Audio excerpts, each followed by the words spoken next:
সেই পানি নবীজি নিজের হাতে পান করাবেন।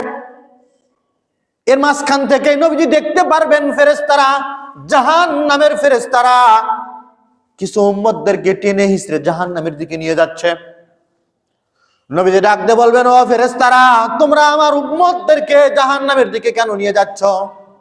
ফেরেশতারা ডাক দিয়ে বলবে, ও আল্লাহর রাসূল, দুনিয়াতে যে আপনি আপনার উম্মতদেরকে আপনার সুন্নতের অনুসরণ করতে বলেছিলেন, আপনার আদর্শকে অনুসরণ করার জন্য বলে এসেছিলেন, কিন্তু আপনার পরে এই সমস্ত আপনার উম্মতেরা আপনার নিদর্শনাকে মানে নাই, আপনার সুন্নতকে মানে নাই, আপনি যেই দিন নিয়ে এসেছিলেন সেই দিনের মধ্যে তারা বিকৃত ঘটিয়ে নিজেদের মন মতো চলেছে, যার কারণে আল্লাহ পাকের আদেশে আজ আমরা আপনার এই নাফরমান উম্মতদেরকে জাহান্নামের দিকে নিয়ে যাচ্ছি। আল্লাহ রাসূল সাল্লাল্লাহু আলাইহি সাল্লাম তখন ওই সমস্ত মানুষদেরকে সুহকান সুহকান বলে তাড়িয়ে দিবেন। যে কঠিন ময়দানে আদম আলাইহিস সালাম থেকে নিয়ে ঈসা আলাইহিস সালাম পর্যন্ত যত নবী এসেছিল, সমস্ত নবী ইয়া নাফসি বলে কিয়ামতের ময়দানে চিৎকার করবে। কোন নবী নিজের উম্মতের খবর নিবে না। ঈসা আলাইহিস সালাম তার মা মারিয়াম আলাইহিস সালামের খোঁজ নিবে না। মুসা আলাইহিস সালাম তার মার খোঁজ নিবে না। সমস্ত নবী এক কথায় উচ্চারণ করবে, একটা বাক্যই তাকে থাকবে, রব্বুল আলামিন, এই কঠিন ময়দানে আপনি আমাকে বাঁচান। আমার মার কি হলো, আমার বাবার কি হলো, আমার উম্মতের কি হলো আমি জানি না, খোঁজ নেওয়ার আমার প্রয়োজন নাই, রব্বুল আলামিন এই কঠিন ময়দানে আপনি আমাকে বাঁচান। কিন্তু যেই নবী উহুদের ময়দানে, বদরের প্রান্তরে, তাবুকের প্রান্তরে কাফেরদের বিরুদ্ধে যুদ্ধ করে রক্ত দিয়েছে সাহাবায়ে কেরাম রাদিয়াল্লাহু তাআলা আনহুম, ওই নবী এখনো রওজায় বসে কাঁদতেছেন। জীবিত থাকা অবস্থায় নিজের উম্মতের জন্য কান্না করেছেন। এমনকি ইন্তিকালের সময়ও যখন আজরাইল আলাইহিস সালাম জান কবজ করার জন্য আসলেন, নবীজি জিবরাইল আলাইহিস সালামকে ডাক দিয়ে বললেন, আল্লাহ পাকের কাছে গিয়ে একটা কথা শুনে এসো। আমার একটা প্রশ্ন, যে আমার পরে আমার উম্মতের কি হবে, এই কথার উত্তর নিয়ে আসো রে জিবরাইল।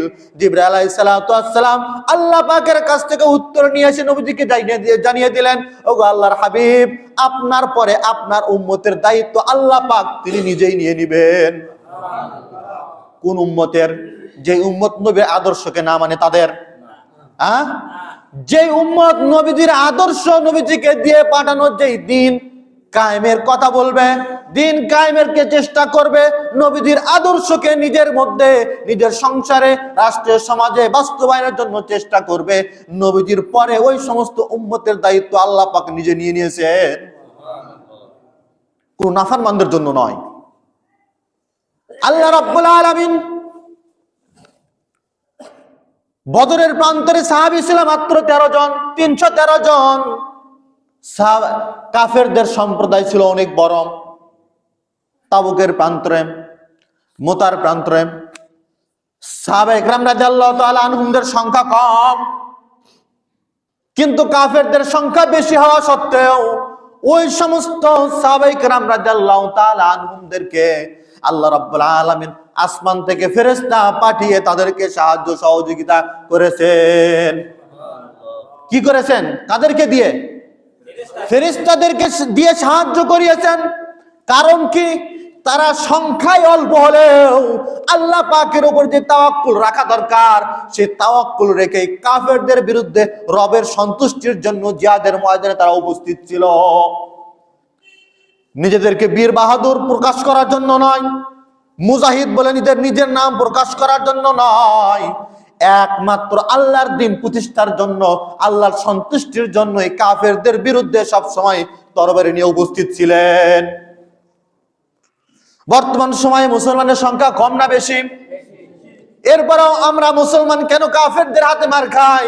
কারণ একটাই, রবের প্রতি যে তাওয়াক্কুল থাকা দরকার। আমরা মানুষ, নবীর উম্মত, আমাদের মধ্যে সে তাওয়াক্কুল আজ নাই। আমরা রিজিকের জন্য মিথ্যা কথা বলি, রিজিকের জন্য অসংখ্য হুজুর আছে, অসংখ্য ইমাম খতিব আছে, মেম্বারে বসে, নবী যেই মেম্বারে বসে, মসজিদের যেই মেম্বারে বসে কোরআনের কথাগুলো বলেছে অসংখ্য চাটুকার হুজুররা আছে যারা মসজিদের মেম্বারে বসে দালালদের দালালি করে বেড়ায় সামান্য কিছু আসনের আশায়, সামান্য কিছু চেয়ার পাওয়ার আশায়। নবীর মেম্বারে বসে, যেই মেম্বারে বসে নবী দ্বীনের কথা বলেছে, ওই মেম্বারে বসে ওই সমস্ত দুনিয়াবি রাজনীতিবিদদের কথাগুলোকে তারা বলে বেড়ায়, অথচ তারাও নিজেদেরকে নিজের উম্মত বলে দাবি করে। যে কথাটা বলতেছিলাম, নবীজির সুন্নত শুধু খাওয়ার পরে মিষ্টি খাওয়াই নয়, জিহাদের ময়দানে রক্ত দিয়ে দেওয়া হয়েছে নবীজিকে, কাফেরদের অত্যাচার সহ্য করতে হয়েছে। এখন আমাদের সমাজে যে সমস্ত মানুষরা ক্ষমতায় আসার জন্য বিভিন্নভাবে ইসলামী দলগুলোর উপরে আক্রমণ করে তাদেরকে দমিয়ে ফেলার চেষ্টা করতেছে, যদি আমরা তাদের এই ভয়টাকে আমরা যদি নিজেদের ভয় নিজেদের মনে করি আর তাদের যদি কথা তাদের মতো করে চলি, তাহলে আল্লাহ পাকের পক্ষ থেকে আমাদের কাছে কোনো সাহায্য আসবে না। তারা যত বড় শক্তিশালী হোক না কেন, তারা যত বড় ক্ষমতাশীল হোক না কেন, টাকাওয়ালা হোক না কেন, আল্লাহ পাকের বিধানের সামনে মানুষের কোনো আইনের সামনে মাথা নত করা যাবে না। যাবে? যাবে? তাহলে কি আল্লাহ পাকের সাহায্য আসবে? আল্লাহ পাকের সাহায্য পাওয়া যাবে না। দ্বীনের কথা বলার কারণে নবীজি সাল্লাল্লাহু আলাইহি সাল্লামকে কাফেররা কষ্ট কি কম দিয়েছে? কম দিয়েছে? আপনার মুসলিম শরীফের, এরপরে বুখারী শরীফের হাদিসের বর্ণনায় একদিন রাসূল করিম সাল্লাল্লাহু আলাইহি সাল্লাম, বুখারী শরীফের 240 নম্বর হাদিস, আব্দুল্লাহ ইবনে মাসউদ রাদিয়াল্লাহু তাআলা আনহু তিনি বর্ণনা করতেছেন, একবার রাসূল করিম সাল্লাল্লাহু আলাইহি সাল্লাম কাবা শরীফের চত্বরে নামাজ পড়তেছিলেন। পাশেই বসা ছিল আবু জেহেল, উতবা, সাইবা, আবু লাহাব, উতবা বিন আবি মুঈত।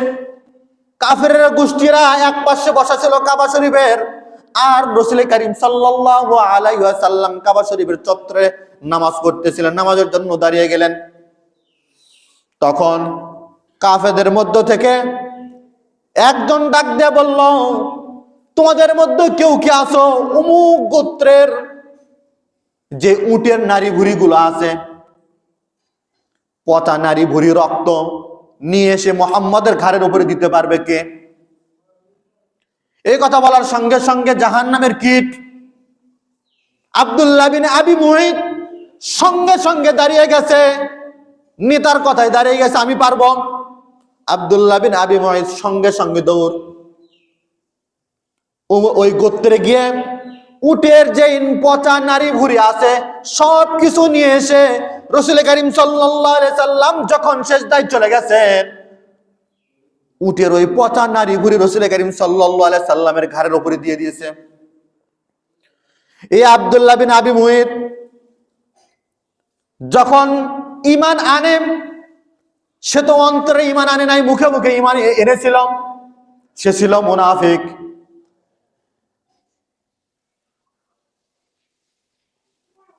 নামটা মনে ভুলে গেলাম, মুনাফিকের সর্দারের নাম যেন কি? আব্দুল্লাহ বিন উবাই। এই আব্দুল্লাহ বিন আবি মুঈত আব্দুল্লাহ ইবনে উবাইয়ের বন্ধু ছিল। ঈমান গ্রহণ করার পরে আব্দুল্লাহ ইবনে উবাই আবি মুঈতকে ডাক দিয়ে বলতেছে, আবু মুঈত, আমি শুনলাম তুমি নাকি ঈমান নিয়ে আসছো মুহাম্মদের কালিমা পড়ে। আবু মুঈত ডাক দিয়ে বলতেছে, না না, আমি তো মুখে ঈমান আনছি, অন্তরে না। তখন আব্দুল্লাহ ইবনে উবাই ডাক দিয়ে বলতেছে, আমি তোমাকে পরীক্ষা করব, আসলেই তুমি মুখে ঈমান আনছো নাকি অন্তরে ঈমান আনছো। এই পরীক্ষায় তুমি যদি পাশ করতে পারো তাহলে মনে করবো যে তুমি মুখে ঈমান আনছো, অন্তরে ঈমান আনো নাই। তুমি আমার সাথে এই মুহূর্তে মুহাম্মাদের বাড়িতে গিয়ে মুহাম্মদকে থুতু নিক্ষেপ করবে। যদি তুমি এই কাজ করতে পারো তাহলে মনে করব তোমার অন্তরে ঈমান নাই, মুখে মুখে শুধু ঈমান নিয়ে আসছো। আব্দুল্লাহ ইবনে আবি মুঈত ডাক দিয়ে বলতে, ঠিক আছে চলো। আব্দুল্লাহ ইবনে উবাইয়ের সঙ্গে সঙ্গে চলে গেছে। যাওয়ার পরে মুহাম্মদ সাল্লাল্লাহু আলাইহি সাল্লামকে উদ্দেশ্য করে থুতু নিক্ষেপ করছেন। রাসূল করিম সাল্লাল্লাহু আলাইহি সাল্লাম সরে গেছেন, গায়ে থুতু লাগে নাই। আব্দুল্লাহ ইবনে উবাই এবং আব্দুল্লাহ ইবনে আবি মুঈত ছিল বন্ধু। বন্ধুর পাল্লায় পরে এই খারাপ কাজটা সে করেছে। আল্লাহ রাব্বুল আলামিন সঙ্গে সঙ্গে আয়াত নাযিল করে দিলেন, ইয়া ওয়াইলাতা লাইতানি, হায় আফসোস। কিয়ামতের ময়দানে এই সমস্ত বন্ধুরা আফসোস করে বলবে যারা বন্ধুর পাল্লায় পরে খারাপ কাজ করেছিল। কিয়ামতের ময়দানে তারা আফসোস করে বলবে, হায় আফসোস, অমুক ব্যক্তিকে কেন আমরা আমাদের বন্ধু বানাইলাম, যার কারণে আজ আমাদের কঠিন শাস্তি ভোগ করতে হচ্ছে। এই আব্দুল্লাহ ইবনে আবি মুঈত এই কাফেরদের সর্দারের কথা শুনে উটের পচা নারী বুড়ি মুহাম্মদ সাল্লাল্লাহু আলাইহি সাল্লামের ঘাড়ের উপরে দিয়েছে, তিনি আর উঠতে পারেন না। এই কথাটা আব্দুল্লাহ ইবনে মাসউদ রাদিয়াল্লাহু তাআলা তিনি বলেন, আমি এই ঘটনাটা দেখতেছিলাম, কিন্তু আমার কাছে সেই সুযোগ ছিল না, সেই ক্ষমতা ছিল না, কারণ কাফের গোষ্ঠীরা বসে আছে।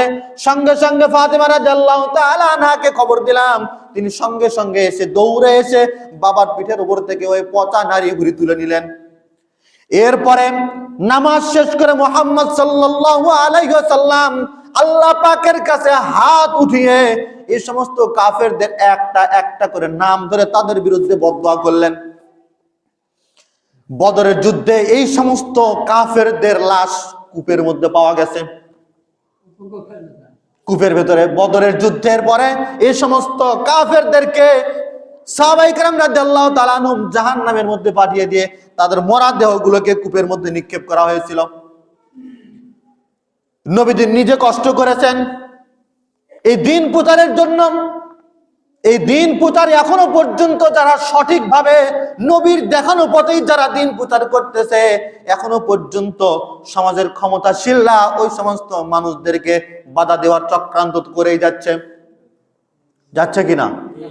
যাচ্ছে কিনা?